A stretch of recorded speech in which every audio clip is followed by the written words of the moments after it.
Cease fire म्हणजे काय? भारत पाकिस्तान युद्धजन्य परिस्थितीवर तोडगा. चला तर मित्रांनो, आपण समजून घेऊया सीज फायर नेमकं काय असतं. भारत आणि पाकिस्तान यांच्यात तणावपूर्ण स्थिती होती. हल्ले प्रतिहल्ले यामुळे युद्धजन्य स्थिती निर्माण झाली होती. असं असताना सीज फायरची घोषणा करण्यात आली आहे मित्रांनो. युद्धविराम म्हणजेच सीज फायर अंतर्गत दोन्ही बाजूने शांतता बहाल केली जाते. सीज फायर एका बाजूने किंवा संघर्ष असलेल्या दोन्ही बाजूने घोषित केला जाऊ शकतो.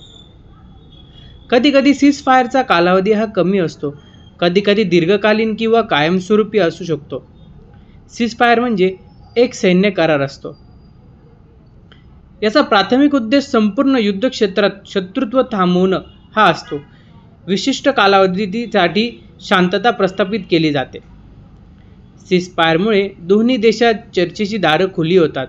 यामुळे युद्धजन्य स्थिती थांबवण्यासाठी पुढच्या चर्चा करण्यास मदत होते. तसेच काही प्रश्न सोडवण्यासाठी मार्गही काढला जातो.